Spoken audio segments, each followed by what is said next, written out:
Iran को हम असला सप्लाई कर रहे हैं, ये कहना है अपना इजराइल के एक ऑफिशियल ने कहा है। भाई पूरी दुनिया को अमेरिका भी असला सप्लाई करता है, सारे बेचते हैं। वैसी में बात हुई है, पाकिस्तान अपना शाहीन मिसाइल दे रहा है ईरान को। Where are the Jews? Mister Israeli ambassador, wake up, I am saying you in English. Pakistan is going to give this Shaheen missile to Iran to be used against Israel. अगर Iran Israel पर हमला करता है या Israel Iran पर हमला करता है तो हम ईरान की मदद के लिए आएंगे और अपना Shaheen ballistic missile Pakistan Iran को मदद के लिए देगा। पाकिस्तान दे रहा मिसाइल ईरान को, जाओ यहूदियों को मारो शाहीन मिसाइल। वो पाकिस्तान जिसके खाने का पैसा नहीं, रात का ठिकाना नहीं, उनकी औरतों को चीनी अपने, क्या बताऊं। ये सारी दुनिया को इस चीज का खबर है कि आप यहां पैसों पे गिरते हैं और इन्हें पता है कि जब भी इंटरेस्ट कोई खरीदना है आपको डॉलर देने हैं, चाहे वो चाइनीज दे दें चाहे अमेरिकन दे दें। ये बेसिकली इंडियन लॉबी अक्सर ये तासुर देना चाहती है या लिंक करना चाहती है कि जनाब पाकिस्तान ईरान को असला दे रहा है, क्योंकि इस वक्त इंडिया जो है वो बहुत ज्यादा असला इजराइल को बेच रहा है। यहां तक कि बांग्लादेश में लोग कह रहे हैं कि जी आईएसआई ने कूक रहा है, लेकिन पाकिस्तान को क्यों नहीं गवर्न करने के काबिल है। इसीलिए मैं कहता हूं पाकिस्तानियों,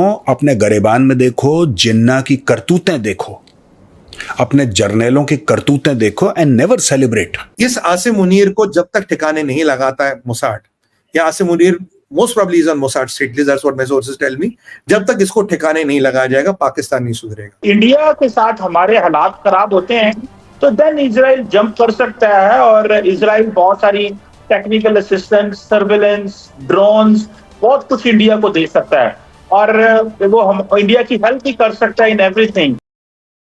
नमस्कार दोस्तों, कहते हैं ना जितनी बड़ी चादर हो उतनी बड़ी ही पैर फैलानी चाहिए। वही हाल आज पाकिस्तान का है, एक ऐसा मुल्क जिसके पास अपने टैंक में फ्यूल भरने के भी पैसे नहीं हैं, जिनके देश में लोग आटे खाने को तरसते हैं और जहां की आवाम दूसरे देशों में भिखारी बनकर भीख मांगते हैं और अपना गुजारा करते हैं। और एक ऐसा देश जिसका प्राइम मिनिस्टर कटोरा लेकर दूसरे देशों में जाकर भीख मांगता है, वह आज ईरान को अपनी न्यूक्लियर बैलिस्टिक मिसाइल सप्लाई करने की धमकी दे रहा है इजराइल के खिलाफ। एक रिपोर्ट के मुताबिक OIC की मीटिंग में पाकिस्तान ने ईरान को अपने न्यूक्लियर बैलिस्टिक मिसाइल सप्लाई करने की बात रखी है इन केस अगर ईरान इजराइल के बीच में जंग होती है तो।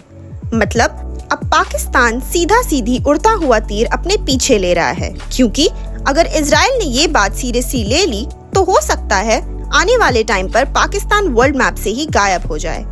इसी टॉपिक पर चलिए आगे पाकिस्तानी मीडिया का रिएक्शन देखते हैं। वैसी में बात हुई है, पाकिस्तान अपना शाहीन मिसाइल दे रहा है ईरान को। Where are the Jews? Mister Israeli ambassador, wake up, I am saying you in English. Pakistan is going to give this Shaheen missile to Iran to be used against Israel. फिर वही बात, अब बोलोगे क्या रिश्ता है तेरा मेरा, क्या रिश्ता, ला इलाहा इल्लल्लाह। मैं आपको खुल के बोलता हूं सर, यहां कोई भी किसी से तार जोड़ देगा ला इलाहा इल्लल्लाह के नाम पे। अजरबैजान का भी वही रिश्ता। ईरान दे रहा है मिसाइल, पाकिस्तान दे रहा मिसाइल ईरान को, जाओ यहूदियों को मारो शाहीन मिसाइल। वो पाकिस्तान जिसके खाने का पैसा नहीं, रात का ठिकाना नहीं, उनकी औरतों को चीनी अपने, क्या बताऊं, आप समझ रहे हो मैं क्या बोल रहा हूं, क्या बना के रखते हैं, और ये लोग मिसाइल बेचने का धंधा कर रहे हैं।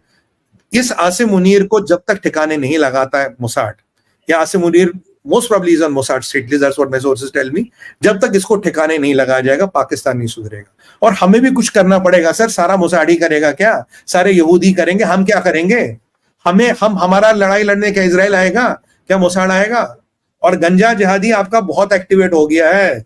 गंजा जिहादी अभी यूरोप में है, गंजा जिहादी एक्टिवेट हो गया, कुछ खिचड़ी पका रहे हैं वो, they have infiltrated Trump's camp to some extent, और कुछ खिचड़ी पका रहे हैं और ISI गंजे जिहादी को यूज कर रहा है to create this some kind of a fiasco. So Pakistan and ISI and Chinese are over time active. Now we have to see how to protect our interest. मैं नहीं कर रहा दुनिया के लफड़ों में पड़ो, पर अपना इंटरेस्ट तो प्रोटेक्ट करो। क्या करें हम अपना इंटरेस्ट प्रोटेक्ट करने के लिए? मतलब आप देखिए ना, अगर हमने फिर कुछ नहीं किया, कल को श्रीलंका से भी कोई खड़ा हो जाएगा, कल को भूटान से भी कोई खड़ा हो जाएगा, और कल को मालदीव से भी कोई खड़ा हो जाएगा। कह रहे यार ये तो कुछ नहीं करते, तो बस बोलते बोलते, तो कहते ना गरजने वाले बादल बरसते नहीं। भारत क्या करेगा? भारत तो बोलेगा हमने अपनी फौज डिप्लॉय कर ली, बात खत्म। पर भारत की मतलब आप literally you will literally finger India and India will not do anything. तो मतलब this is what is happening ना। अब हम क्या करेंगे सर? लोग आ रहे हैं बॉर्डर पे, व्हाट टू डू। लेकिन हाँ, अगर इंडिया के साथ हमारे हालात खराब होते हैं तो देन इजराइल जंप कर सकता है और इजराइल बहुत सारी टेक्निकल असिस्टेंस, सर्विलेंस, ड्रोन्स, बहुत कुछ इंडिया को दे सकता है और वो हम इंडिया की हेल्प भी कर सकता है इन एवरीथिंग। लेकिन फॉर अ मोमेंट ईरान पे अगर कोई लड़ाई होती है इजराइल की, तो मैं नहीं समझता कि इजराइलीज उसमें जंप इन करेंगे और पाकिस्तान पे को टारगेट करेंगे, बिकॉज अमेरिकन बड़ी अच्छी तरीके से समझते हैं कि पाकिस्तान जो है वो ना तो इस तरह इजराइल के हवाले से हमारी की सोच है, ना ईरान को और इजराइल के मामले में हम इंटरफेयर करते हैं। और अगर हाँ भारत के साथ वो पाकिस्तान का होता है तो मेरा ख्याल है इजराइल जरूर उसमें इंटरफेयर करेगा और उसमें हमें केयरफुल रहना चाहिए। तार साहब, कहा जाता है कि ईरान बैक्ड ये एक कॉन्स्पिरेसी हो सकती है जिसमें डोनाल्ड ट्रंप साहब ने क्योंकि जनरल कासम सुलेमानी को टारगेट किया था एक ड्रोन स्ट्राइक में इराक के अंदर, और जैसे आपने थोड़ी देर पहले जिक्र किया कि जॉन बोल्टन को भी मारना चाहते थे और डोनाल्ड ट्रंप जो है वो उस वक्त NSA थे, नेशनल सिक्योरिटी एडवाइजर थे, और डोनाल्ड ट्रंप साहब जो है उस वक्त सदर थे। ये ईरानी जो हैं ये जो काम करना चाहते हैं कि पाकिस्तान को रिक्रूट करो, वहां से वीजा लगवाओ, वहां जाके आगे बंदा मारो, खुद तो अपने घर में वो इस्माइल हानिया को सेव नहीं कर सके और बंदा भेज दिया है अमेरिका के, जाओ पाकिस्तानी पासपोर्ट वाला कि जाओ वहां पे जाके तुम मारो। ये जो ईरान की नाकामी और कमजोरियां हैं इस तरह में, और ये प्रोफेशनल नहीं लगते हमें। और आपको पता है इससे पहले तार साहब मैं आपको बताऊं कि जो सीरिया के अंदर जो जंग हुई है उसमें एक ब्रिगेड्स थे ज़ैनबियून एंड फातिमियून के नाम से। ये बहुत बड़ी रिक्रूटमेंट इन्होंने पहले भी पाकिस्तान से की है, जिससे पाकिस्तानी बड़े नाराज रहते हैं इन्हें। ये जो फैक्टर है ईरानी इंटेलिजेंस जो है वो कमजोर हो रही है या पाकिस्तान को क्यों इस्तेमाल कर रहे हैं, इस पर जरा थोड़ा कमेंट कर दें अगर। चिमा साहब, हो सकता है पाकिस्तानी सस्ता मिल गया हो।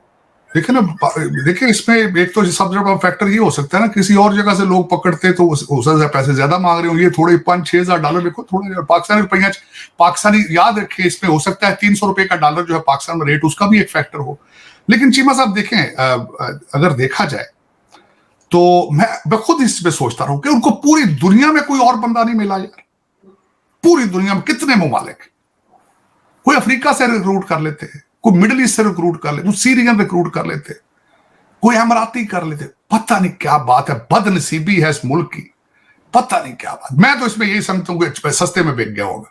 हम लोग बड़े सस्ता बेच देते हर चीज। और यहाँ देखा उसके एक फैमिली बच्चे ईरान में हैं, पता नहीं बीबी पीछे किसी फंस गया होना उसे, पता नहीं, बट लेकिन this is not how they should do it. वहां पे बस पता नहीं वो वापस जाए, वो सोच रहे हो वापस आते 19 साल की कुड़ियां फिर तरह ब्याह कराने हैं, ये भी पॉसिबिलिटी।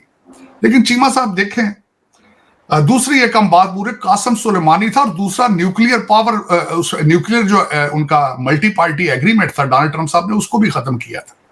उन पर गुस्सा तो उनको है क्योंकि वो, और दूसरा फिर उन्होंने इजराइल से अपनी एम्बेसी जेरूसलम जो थी शिफ्ट की थी, तो वो एंटी मुस्लिम सेंटिमेंट अगर देखे जाए तो वो डोनाल्ड ट्रंप साहब के कैंप में उनको ढूंढना बड़ा आसान है, चाहे मुस्लिम बैन कर लें, कुछ कर लें।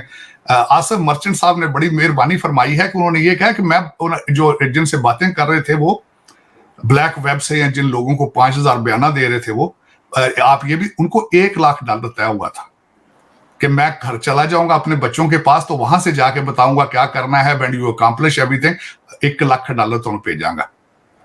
पता नहीं भेजना सी कि नहीं भेजना, तो पता है साढ़े ते हथ कर जाते ना।